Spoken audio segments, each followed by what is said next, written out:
we go. Patrice. Hi, Natalie. How are you? I am well, thank you. Awesome. How are you? Pretty darn good. Pretty darn good. But that's a choice. But that's a conversation for a different time. Patrice, thanks so much for joining us today on Your Holistic Life. This is Conversations in Wellness. Thank you for having me. Very, very happy to have you because, you know, you're a super special person to me. So I want to share your magic with people, as many people as I can. So part of what we do here at the Life Store is not just sell people stuff, but we really want to encourage conversations in wellness because there is a lot out there. There are a lot of amazing healers and people that specialize in various areas of wellness that I think the general population just doesn't know about. And you have been a significant person in my life.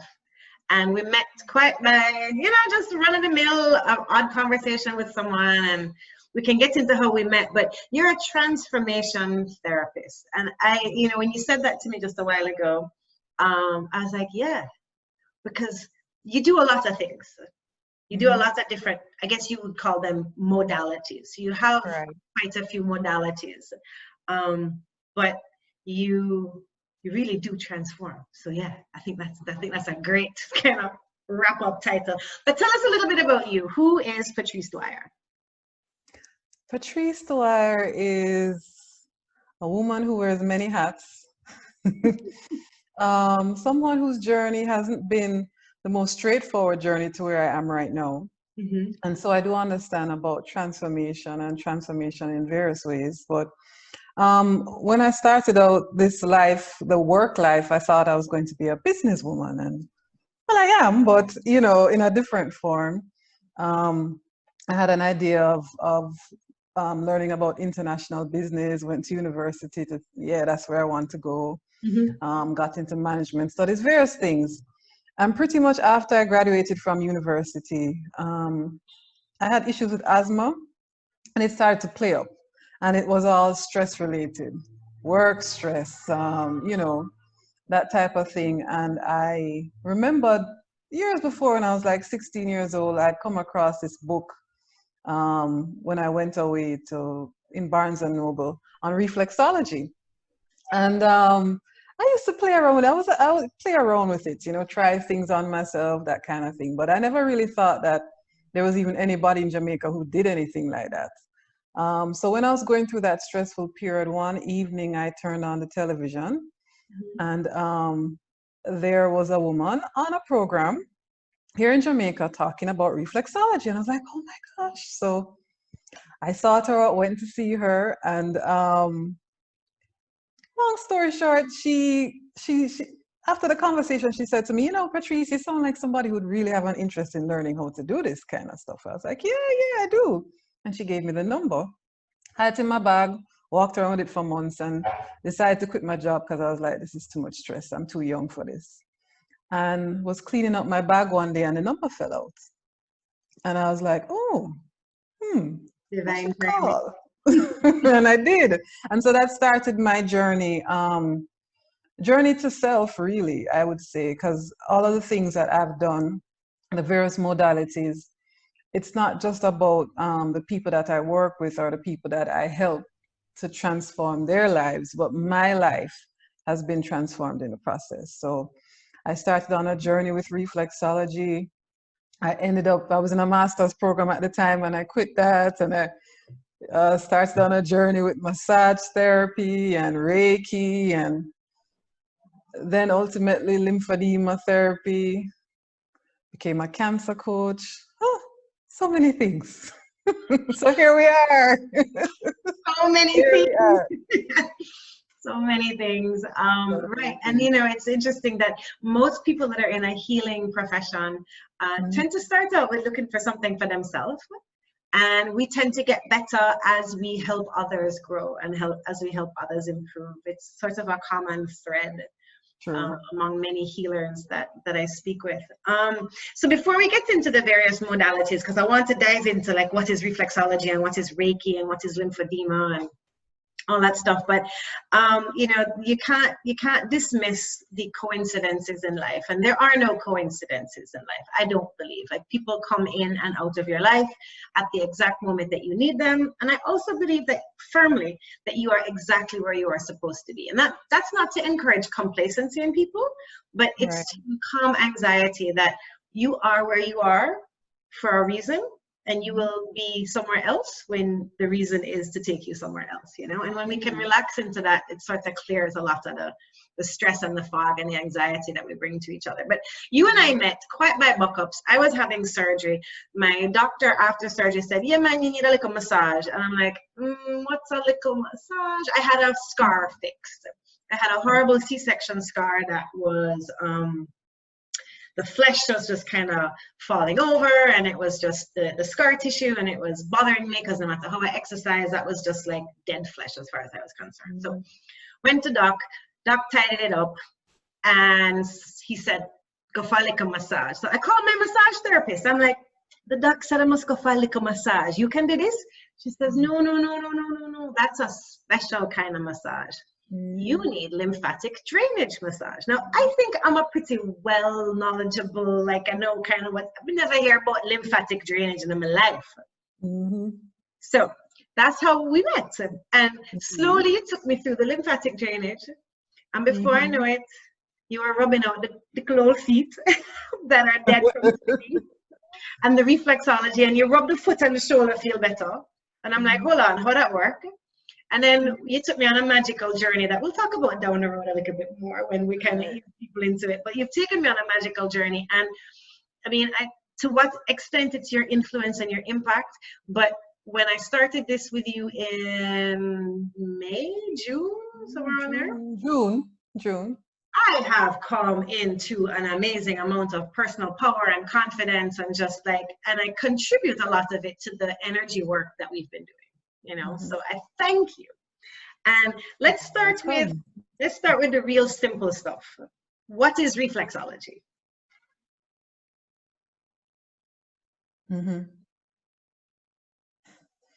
Well, reflexology is, we refer to it as a healing art, but a healing art and science. And the principle is that mainly your feet, but your hands and ears as well, have points that reflect your entire body.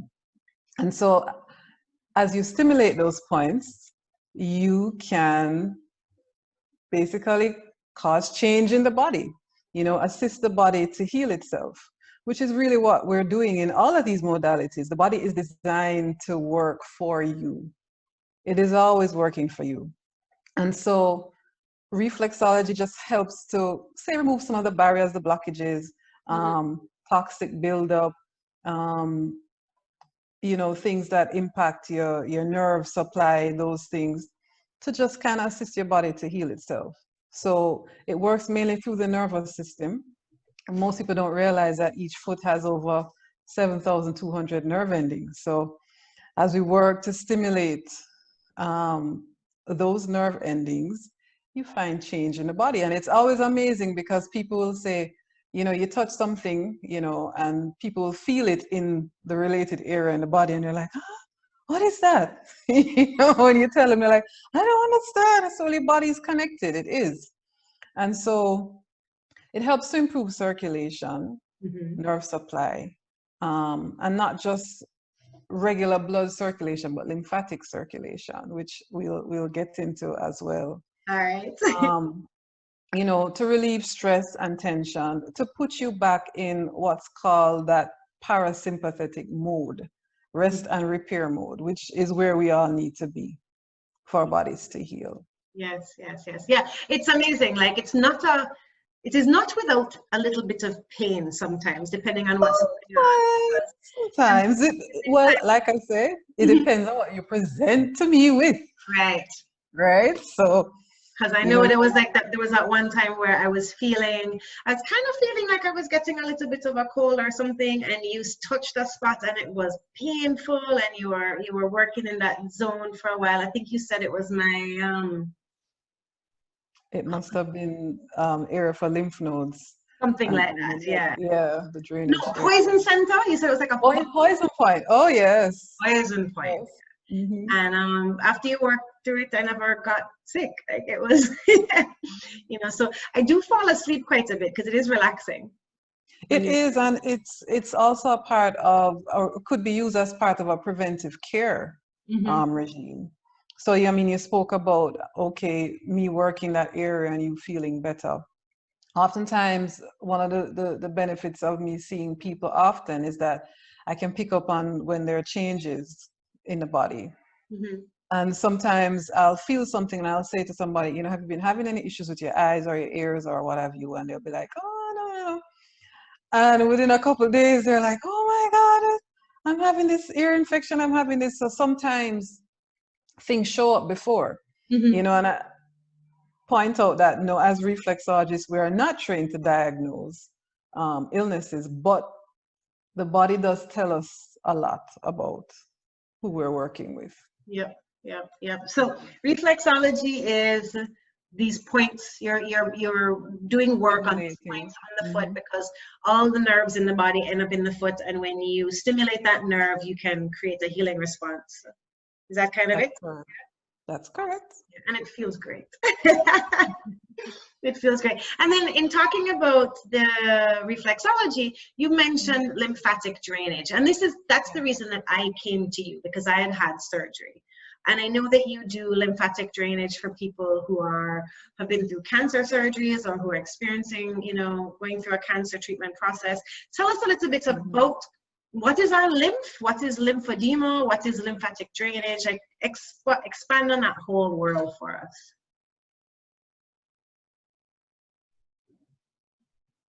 Okay, so oftentimes when people come in and we start talking about the lymphatic system, they look at me like, huh?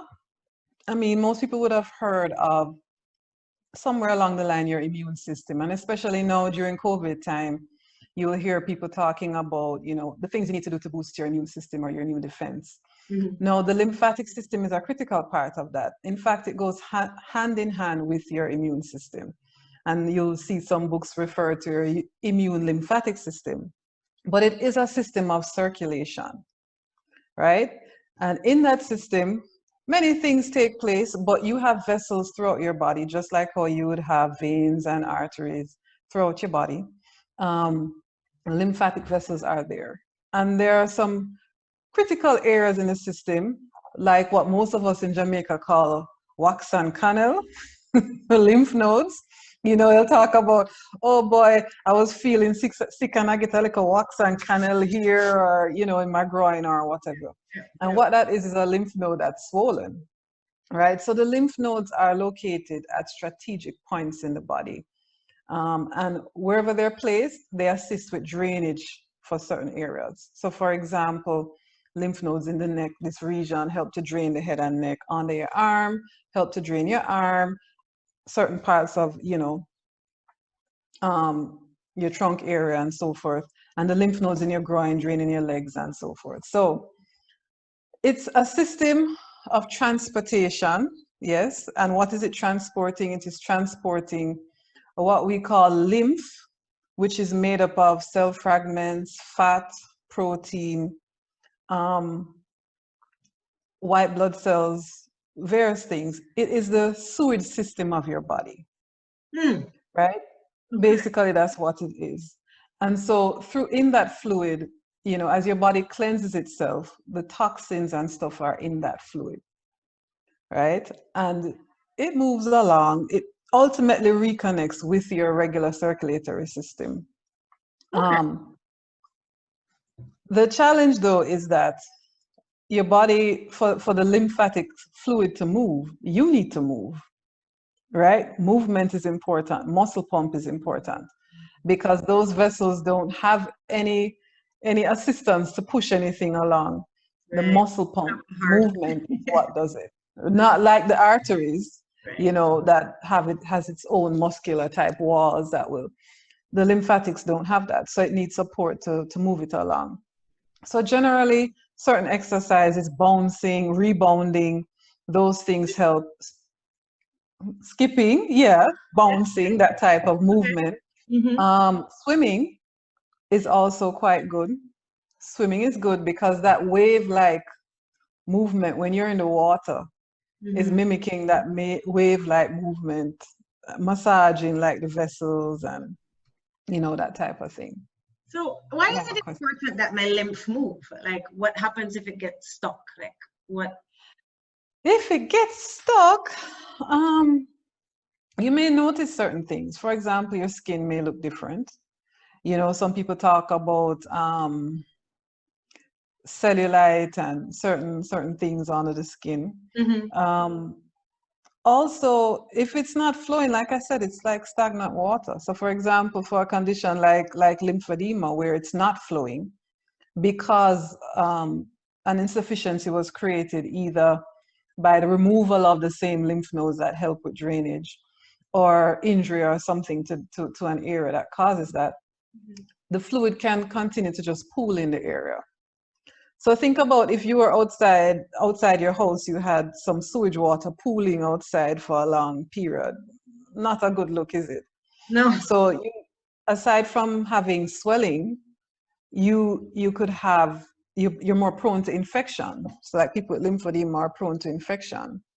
So if you get a cut or anything like that, which is going to put an extra load on the system to drain, you're going to have more swelling piling up, which makes you more and more prone to infection, which makes toxins build up in your body as well. Right. So how would somebody know that they need lymphatic drainage massage? Like, what would prompt someone to seek therapy with you in that particular area? Well, sometimes people who are very in tune with their bodies too, they may feel sluggish. Sometimes even the skin begins to feel, there's no movement. It's very tight, you know? Those things. People who are congested, like sinus congestion, for example, in the face, that type of thing. People who have conditions related to your immune system. People talk about autoimmune conditions, those types of things. You may end up with a lot of pain, swelling sometimes on and off, inflammation, those types of things. And even like when and surgery, if you've had surgery. And like surgery, right. So we get to that. So surgery. Pretty much every time someone cuts into you for surgery, they're cutting through your lymphatics. They're superficial, they're right under the skin. And they can get damaged. So you have surgery, whether you had a knee replacement done and you have swelling. Because you know, after most procedures, you will notice there is swelling, there's inflammation and swelling. Right. Lymphatic drainage, the whole purpose of it is to assist your lymphatic fluid to flow better, right? So if there's a buildup in an area, it's stagnant, you're increasing the flow with the techniques to assist the area to drain. So when you do that, you assist in the healing process. So for example, you had a knee replacement, you have scarring, you have swelling, we can start to work on that area and increase the flow and assist the healing to come in better, quicker. So for women who've had breast cancer and have had a lump removed or a breast removed, this would be helpful. If people have had any kind of cosmetic surgery, like what's that one? Liposuction. Liposuction, right? Anybody has liposuction or anything like that? This would be definitely recommend this, yeah. It is recommended, in particular for people who have had cancer, not just breast cancer. So, I mean, we talk about breast cancer because people tend to recognize someone with a swollen arm or something post-surgery. But the reality is that lymphedema can happen anywhere in the body. So it can have, any body part can swell up basically. And after treatment for cancer, that can occur in various places. So yes, it's most common in the arm post breast cancer surgery that involves removal of lymph nodes, and also not just surgery, but radiation, radiotherapy, because that can damage the vessels as well. So we know that we may need to go for lymphatic drainage if we're congested, feeling sluggish, or if we've had surgery or radiation, any kind of cancer treatment. Or going through detox. So you're going on a detox program. Yes. And you want your body to kind of move things more quickly. Yeah. the lymphatic drainage can assist with that as well. Great, great. So one day I'm going to tell a little bit of a far out story now, right? So yes, we're getting into the good stuff. One day, I'm going to Patrice for my weekly lymphatic drainage post-surgery. And now things are starting to feel a little better in that area. So we're starting to work on other areas. And this is where one day Patrice starts to work on my feet. So we get into the reflexology and it feels good. And I have a, what's that thing called? Plantar fasciitis. That's really painful. So we're working around that area. We're doing all sorts of things. And I'm chill, I'm relaxed. And Patrice just stops moving and puts her hands on my feet in a certain way that's kind of, I don't understand, but it's like a pinky and a thumb. I'm guessing because I'm not looking, right? And we're there. And I'm chill. And then I hear water running. And I open my eyes and Patrice is washing her hands because there's a basin at the foot of the bed. And I say, Patrice, if you are washing your hands, how come I still feel your hands on my feet? Okay? So Patrice, how come I still felt your hands on my feet when you were washing them? What sort of manner of witchery did you? Careful. It was a little scary, but I'm open. So this kind of took us to a new realm in our relationship and in our therapy. But would you kind of kindly tell our viewers what I was doing? How was that possible? Because it wasn't just that time. There was another time where we finished doing, and then you put your hands here. And then again, same thing. I feel the pressure of your hands here, and yet I see you at the basin washing your hands. So how is that possible, and what was that? Well, I think initially when I was working on your feet, actually, I did a technique known as the balance organ technique, and I can't claim anything for it because it belongs to a reflexologist out of Australia, Moss Arnold, who taught us that, who came here and taught us that. But the reality is it really boils back down to energy. And I know in Jamaica, you talk about energy and energy work and people go, antennas go up in the air. But we are energy beings. Energy is all around us. And oftentimes we don't acknowledge it. And so I also practice what's called energy medicine in the form of Reiki and other, touch in various ways. So Reiki basically means universal life force energy. There are various schools of Reiki. I was trained in 2 forms of Reiki. One would be the traditional Usui system, which is out of Japan, which is the traditional Reiki that most people would know about. So I was first trained there. In fact, shortly after I trained as a reflexologist, I was introduced to Reiki through a Reiki master who would come to Jamaica and train from Trinidad. Big up to Winthrop. And so that took me on an interesting journey because I didn't have much experience, at least I didn't think I had much experience with energy. But years ago when I was getting more into my spiritual church experience, I used to have experiences with energy, with touch, with what people would call the Holy Spirit, slain in the spirit, that kind of thing. I was actually exposed to that. And honestly, Reiki really, in many ways to me, felt close to what I felt then when I was going through those experiences. In any case, it is all about energy. And it's universal life force energy, or we also refer to as the energy of God. And what a Reiki practitioner is really just, we just hold the space. The energy comes through us to the person who is in need. I don't dictate what comes through. Actually, your body dictates what it wants, when it wants it.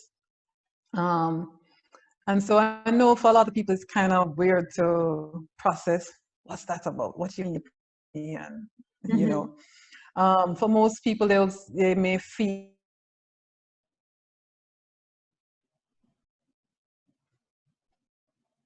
and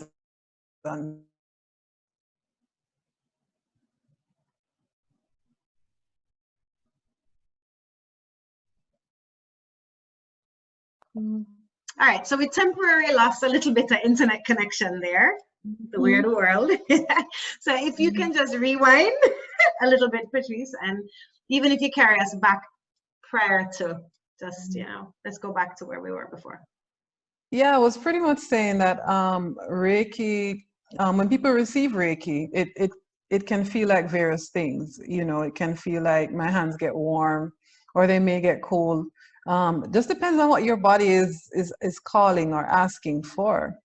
Or when I put my hands there, you just feel this presence, you know, which a lot of what you were describing earlier, a presence is there. I mentioned that I did 2 different forms of Reiki, and I was putting myself out there now too, but okay, this is not, you know, I'm thinking that anybody that gets this far in the Zoom call is very interested in what we're talking about. Very interested, right? So I also did another form of Reiki referred to as angelic Reiki. Which is done in a different way. Pretty much it's really one hand position that is used, but anybody who has had experience with Reiki would tell that the energy feels a little different. You know, and it helps with a great deal, but I find angelic Reiki is also most powerful when I use it with people who I work with who are in transition. And that's also part of my work, which I didn't mention in the introduction. But I also work with palliative care. So I do work with a lot of people who are in transition or people refer to as dying. Right.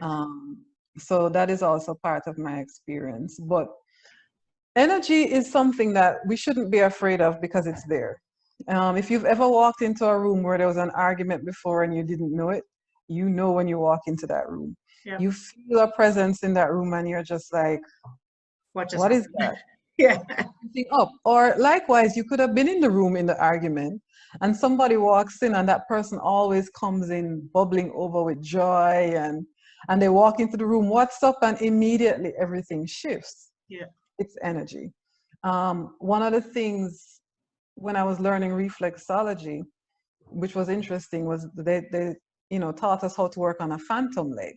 You know, so somebody lost a leg and you're like, well, sometimes people feel pain in the limb that's missing. They'll tell you that their big toe is hurting and they don't have that foot there, you know, it's not there. And you're like, oh yeah, but they feel that. And so we were taught how to work the energy field where the leg is supposed to be. And believe me, people feel a difference. So you can actually work, and I've done it. The first time I did it, I was like, this is crazy. How on earth is it? But I've done it. And you can actually feel the energy field where that limb is supposed to be, and you can work it. And it's not guzum or witchcraft or nothing. It's just what's there. And just as how, you know, as children, we do this, you know, to just feel, and you can feel it without touching. Yeah. Have an energy field around your body. Yeah. Well, from a science perspective, you know, Newtonian physics told us that the smallest particle of matter was the atom. And then the atom was split and found to be energy. And that's where we now got into the whole, this whole realm of energy medicine, you know, because we are made up of energy. So what affects our energy affects everything. And I consider myself, I mean, blue hair aside, I consider myself a pretty normal person. Yeah. And I can attest to the fact that, you know, I experienced this feeling when you were doing the Reiki. And then there was one day where you were doing the Reiki and it felt different. I felt your body, and I had my eyes closed, but I felt your body move, like lurch a little. And I was in a meditative state, which I tend to get into when you reach that stage of our treatments. You know, I tend to be very relaxed. Sometimes I might even be falling asleep, but my mind images are in my mind, you know, and the images that were in my mind that day were incredibly powerful. It was like you had opened up a space for me that I hadn't been to before. And afterwards, when I said to you, I was like, Patrice, what was that? Like, I saw wolves, you know? And you said, well, you did something different. You did the angelic Reiki. And I think you were a little bit apprehensive about, you know, because it could be scary for people. Mm-hmm. And then the conversations that have ensued since then about angels and about, you know, you called upon things that you wouldn't have known about me. Like the time when you said that Mary was there, and I was like, and then you said the color blue, and my mother's name was Mary, and she loved blue. I mean, just some things that would be wild. And why is this important? I don't know precisely why all of this is important, but I do know that since I've been working with you in this sphere, some physical work, some of this energy work, I feel different. I feel more in control. I feel more alive. I feel more at peace. And when I was going through that bout of insomnia, you know, you did something and it's sort of been, you know, it's kind of sorted itself out. There've been even moments when I've been on the table and you've just had your hands there, and for no reason, I just started crying, like ugly cry. Remember that day? Yes. I don't know what was coming out. But first of all, the tears just started, and then I know it was like ugly cry, and I was like, I'm sorry, I don't know what this is or where it's coming from. And you just held sacred space for me. You were like, it's okay. And it just, until it finished, and then it was done, and it was so cathartic. And I don't know what that was, but to me, that's what you have brought. So when you talk about transformation therapist, I really, really think that's a great catch-all umbrella for what you do. Like, I feel a million times better. And it's not physical. Like, yeah, my physical step is better. I don't feel sluggish, as you said, and heavy, and my feet don't hurt as much. But energy-wise, I feel different, you know? So. Well, you said something which is important, which is really what it is. And I think for a number of practitioners who do this kind of work, or any body work, because once you work on somebody's body, you're going into their space. Mm-hmm. You know, whether you're a doctor, physiotherapist, whatever, massage therapist, you are into somebody's personal space, into their energy. Mm-hmm. And oftentimes, one of the most important things you can just do is just hold a space for them. You hold a space for someone as they go through their process and release and you know, and heal.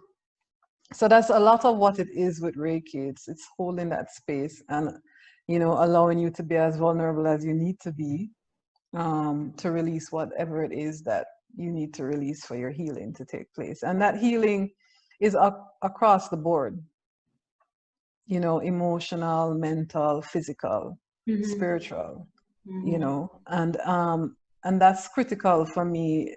Anything that we do, we need to think about it in a more holistic form. You know, we tend to be very, you know, I'm going to exercise and do this. I'm going to eat right, exercise because my body needs that, whatever. And then we get surprised when some of the fittest people around us who eat the best around us, whatever, come down and they're sick with something. And we're like, I don't understand if Mary Jane is doing all of that and still get sick. What's the point? Because we're not just one thing, right. You know, right. We have to have balance in the various aspects of our lives. And sometimes we may be physically fit, but emotionally we're in the pits. Yeah. And that is going to impact your physical body as well at some point.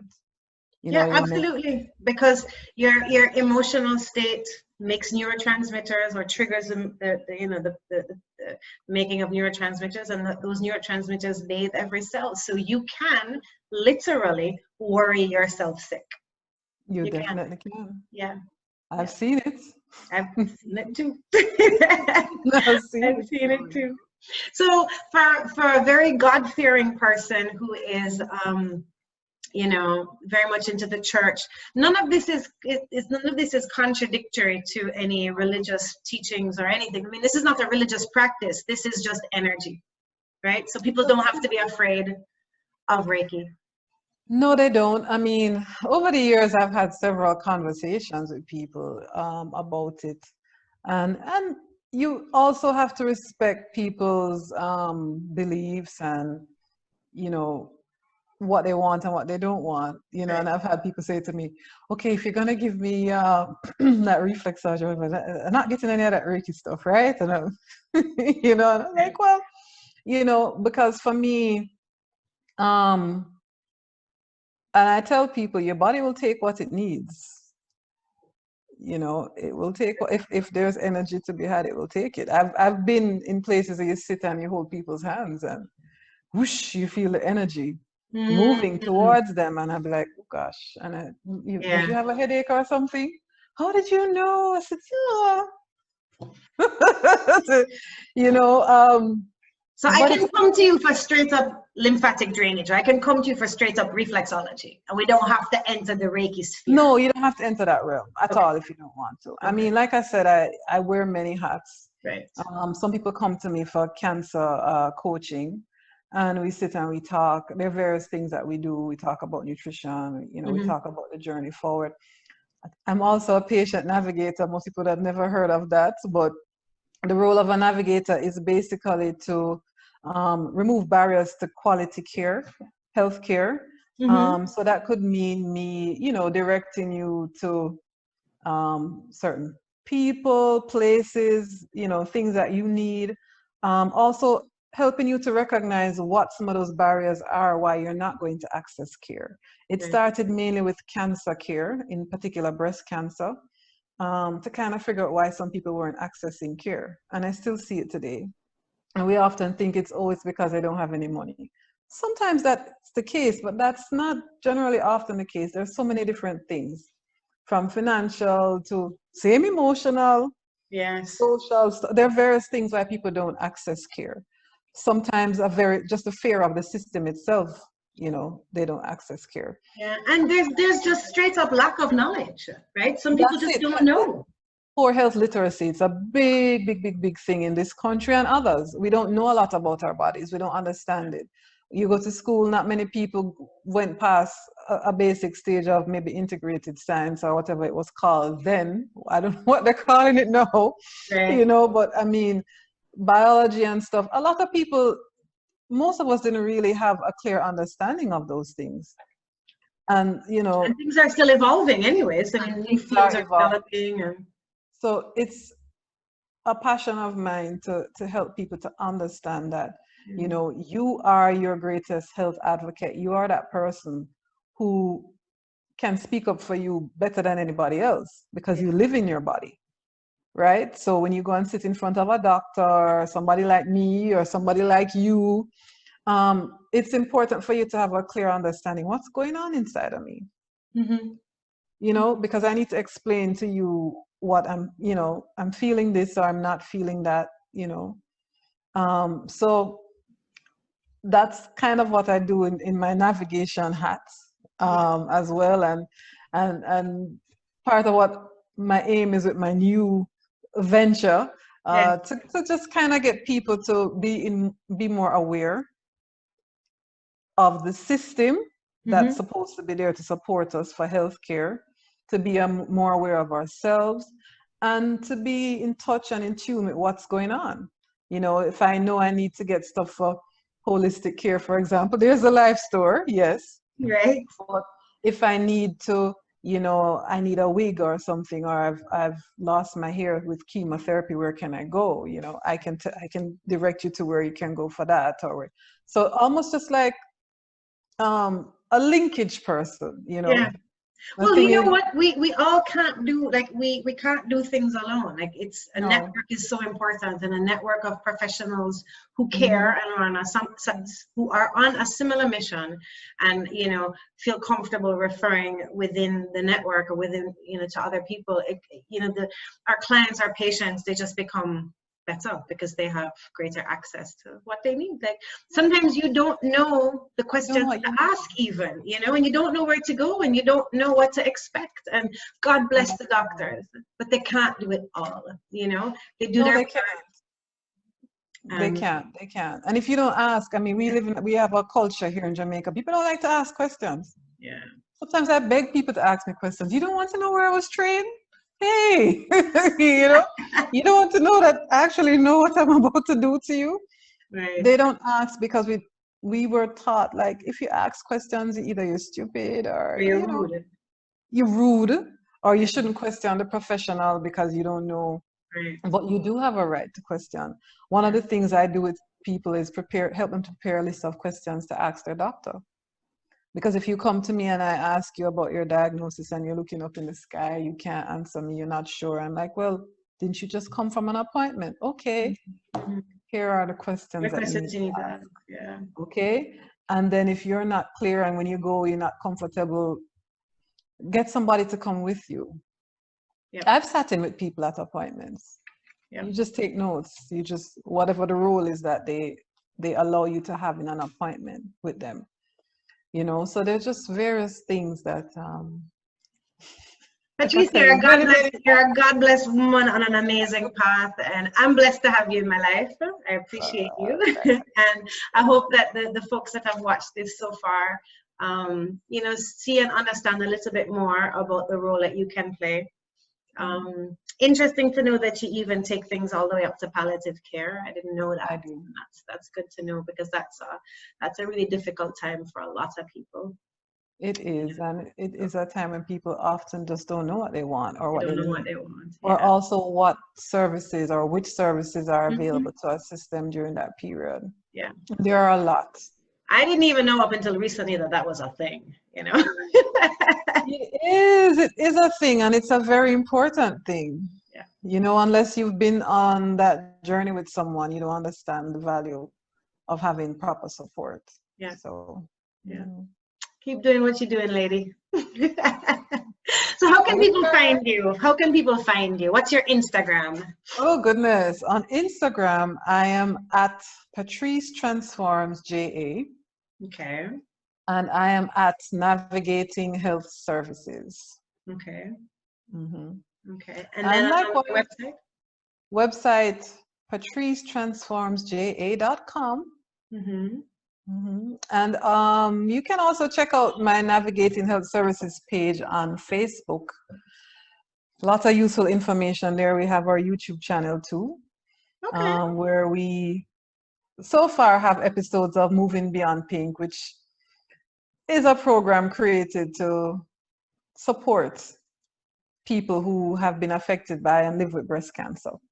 So some of the same things, you know, just kind of introducing people to some of the things that are not normally discussed, and some of the things that are available to support you that they don't know about. So that's what Moving Beyond Pink, that's how that started. And so there's a lot of valuable information there too, if people want to go and check that out.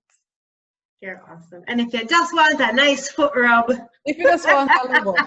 If you just want a nice foot rub, Patrice is definitely love in various forms. Patrice, thank you so much. Thanks for sharing all that you have and being vulnerable, because I know the things we talked about today is kind of a little out there for some people, but you're on an amazing path and doing amazing things. So thank you so much. Thank you for having me, and continue to do your work too, supporting others in the way you do, and highlighting things like this so that people are in awareness of what's available to support them and their lives at the Life Store and everywhere else. All right, thank you so much. We'll talk soon. All right, take care. Bye.